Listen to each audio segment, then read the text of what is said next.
Ocasio-Cortez for 5 minutes.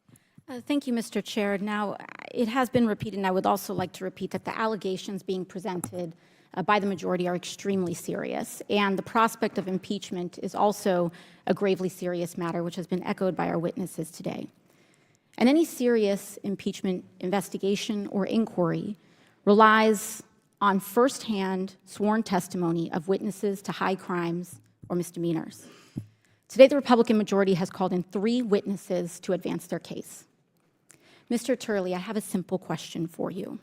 In your testimony today, are you presenting any firsthand witness account of crimes committed by the President of the United States?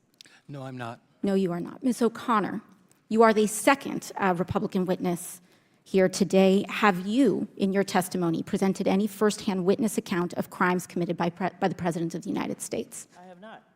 Thank you. Now, Mr. Dubinsky, as the third and final Republican witness in this hearing, have you, in your testimony, presented any firsthand witness account of crimes committed by the President of the United States? I have not. And Professor Gerhardt, given that you are the minority witness, I assume the same, correct? I am not a fact witness, correct. Thank you.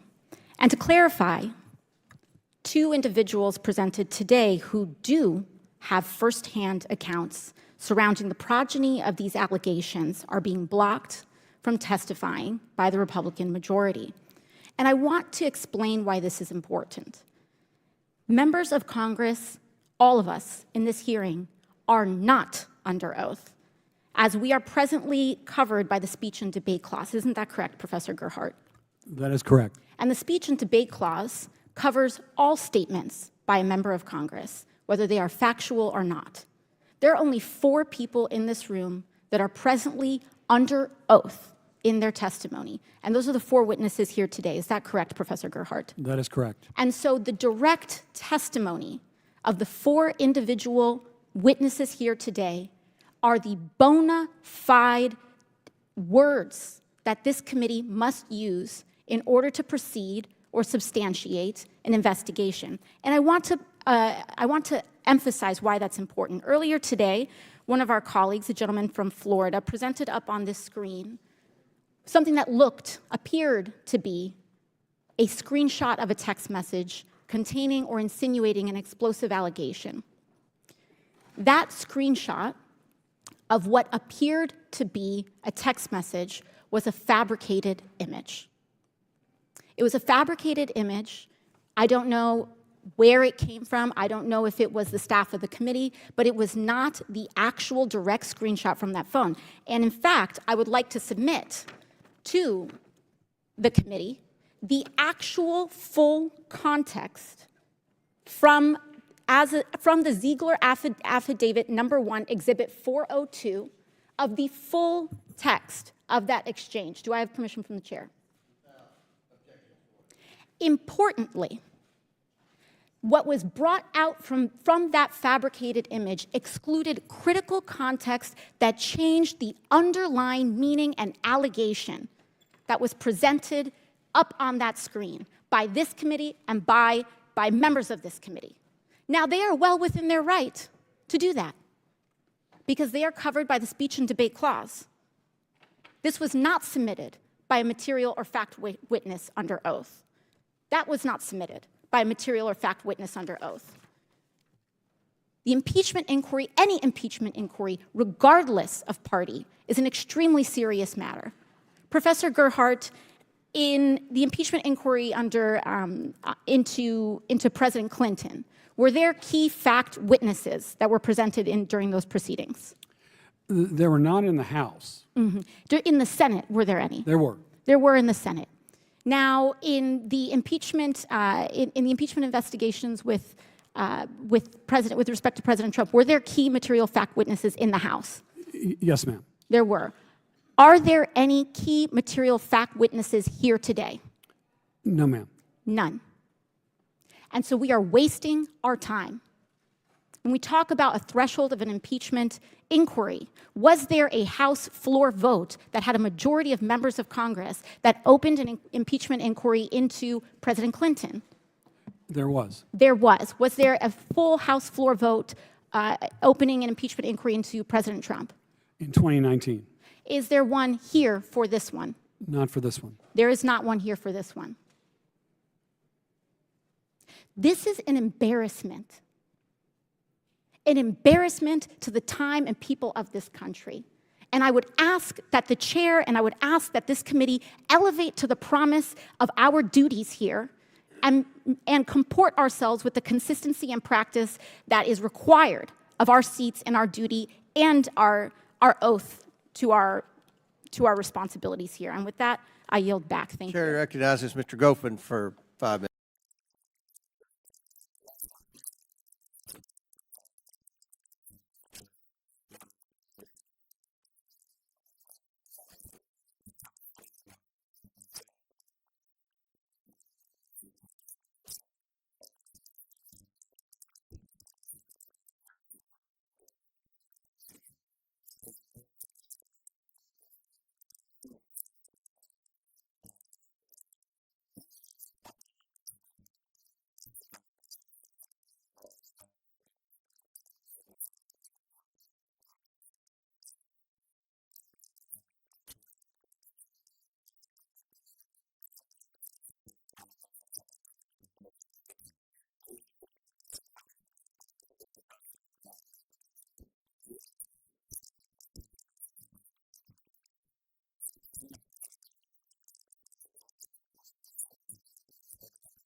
Mr. Chairman, I request unanimous. Chair recognizes Ms. Mace. Mr. Chairman, I request unanimous consent to enter an article into the record dated January 6, 2019. A member of this own committee, the day after she was sworn in, came into Congress, and this article says, Dem split in response to her words, impeach the mother effer, the day after she was sworn in. Some might even say these kinds of comments, not only are they hypocritical by the left in their arguments today, but that this is an embarrassment to the time and people of this country. Thank you, Mr. Chairman. Without objection, so ordered. Mr. Chairman, I'm afraid my friend, the gentlelady from South Carolina, just engaged in personalities against a fellow member of the committee. Well, what she entered in the record was, I believe it was Ms. Tlaib's Well, Oh, it was the word. commentary that accompanied It it was that I'm an referring article to. from January 6, what she said. 2019. Dim Right. split in response to impeach Said the it. mother effer comment by a member of this committee. Right, it was the commentary, and in any event, it doesn't make any No, difference. she said it. She actually said it. No, but Rule 17 She said says- impeach the mother The effer. commentary of what she is presenting. The article title is the Dim gentlelady's split in response commentary. to All right, impeach the mother let's effer get comment. on with it. I mean, That's the title government's of the about to article, shut Mr. down, Chairman.